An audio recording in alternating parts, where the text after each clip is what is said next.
Y'all, it's hot. Like super hot. So excuse my hair. This blowout looks horrible now. And we're gonna get on with this review.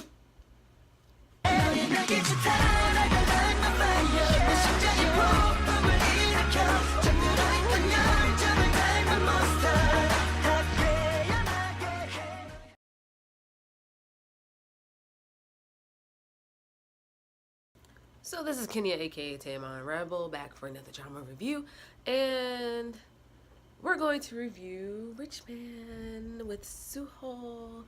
I'm pretty sure a lot of people mostly watched it just because of Suho, but so do I. So did I. I honestly did. Just because Suho, her EXO, was in it. Honestly, I had to give him a shot. So Rich Man is a remake of the Japanese 2012 drama Rich Man, Poor Woman, starring Goody Shin. Goody Shin is one of my favorite actors, so I had to watch the show to see if Suho gave credit where credit is due.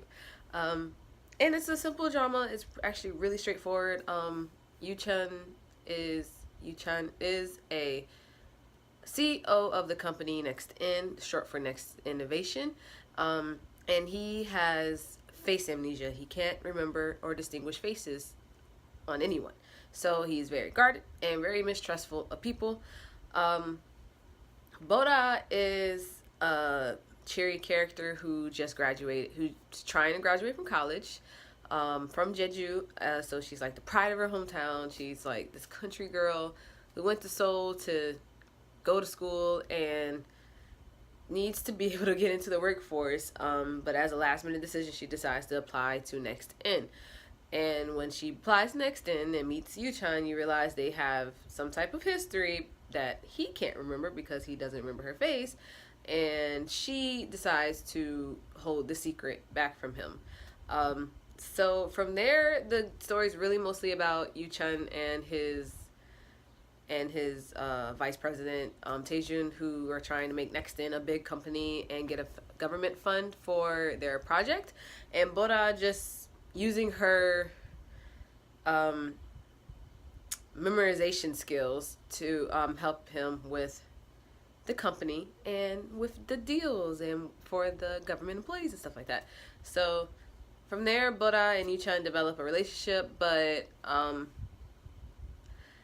it's a very, very slow build. So it's mostly just about Yu-chan and Taejun's friendship and their road path and their road and path to making Next In great company to work for.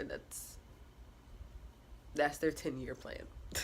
So if anyone was disappointed about the romance in this show, I will stick up for it and say Rich Man, Poor Woman was never specifically about the romance. It kind of like false advertisement, like you think you're just going to get this rich guy, poor girl storyline, when actually it focuses a lot more on the story of the bromance with Taejun and Yu-chan. So characterization, Yu-chan is literally just the most stereotypical rich guy ever. He has a traumatic past. His mother abandoned him. He's searching for his lost lover, and gathered with all that, and he can't remember faces, he's just an egotistical jerk. He only thinks about himself. He thinks everything he does is literally just from his own doing. He doesn't even care about that his vice president, Taeju, is beside him the whole time that they work to put this company together. He just makes everything seem like he's the one that's been doing all the work and that he takes responsibility for everything, when that's not the case, and he's just a dick. I'm going to just jump from him to Taeju because I'm going to talk about them together.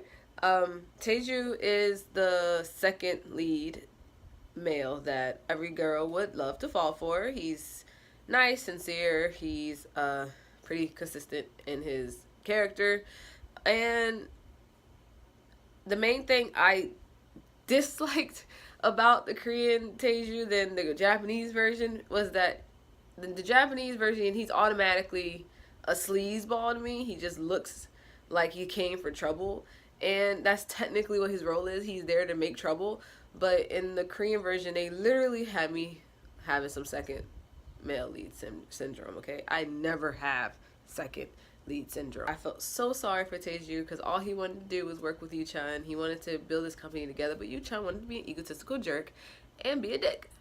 I mean, there could have been ways to be adults and talk things out, but the way Yoo-chan acts, there's like no way because he just acts like a kid. Because it's like you could tell how much he wanted Yoo-chan to fall because he was always handed things so easily.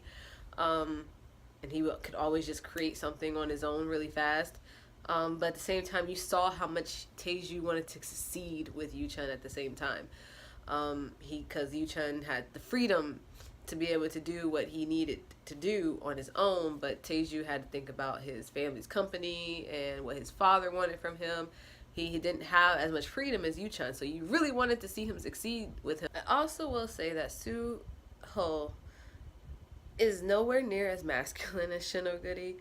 The way Shinoguri played this character, his sense of coldness and like manly unapproachableness, his ego was a completely different aura. Suho gave me a more childlike aura that I appreciate it because Suho is nowhere near as masculine as Shinoguri. So he's more of a boyish type of, I mean, he's a grown man, but he has this boyish demeanor to me.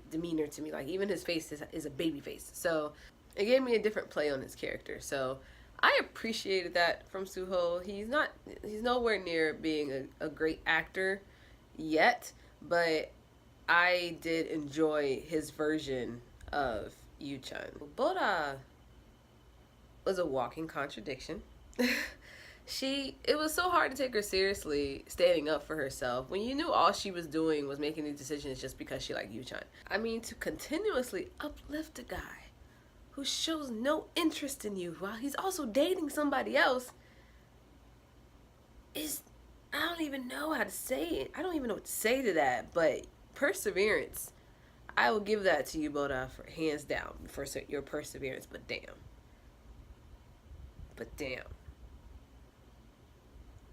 I will say that a little bit of her story was that she wanted to get out of college. She had a great memory. She was cutesy, bubbly, you know, just a typical main female lead. But literally, she just didn't do anything for anybody or for me. So, yeah, that's about it. Only reason she was even any type of significant or there is just because she had that past history with Yoo-chan and his lover. So, that's literally all she was there for. I really enjoyed the side characters. Steve, Dojin, especially Dojin. Dojin was that egotistical dude that just had too much confidence in himself. And he had to be knocked down a peg. And he was knocked down a peg. And when he was knocked down a peg and just wanted to be with the girl he was with, which is Bora's roommate, he was like, just give me 3 months. Just give me 3 months. Her materialistic ass goes and dumps him because she's just a bitch, honestly. Dojin came up, told this girl off, and she still had a nerve to be rude to him and act like she wasn't in the wrong until situations happened after that. But Dojin, you are the GOAT. I love you. You are the GOAT, the greatest of all time, for anybody that doesn't know what that means. There was a separate side story for Taeju's sister, Tera. And it was like an art investor, had an art gallery and stuff and bought people's paintings. But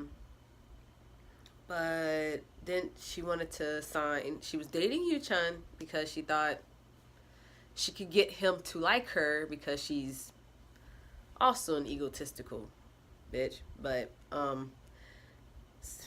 aside from that, she wanted to get this artist to sign exclusively for her, and the artist was like, it's not that important for me to get all of this stuff and fame and money. She just wants to draw. So her side story was pretty interesting, honestly. I liked it more sometimes. If I liked her character more, I probably would have liked it more, but I liked it a bit more than just everything else that was going on. So I just wanted to put focus on Tera's little side story.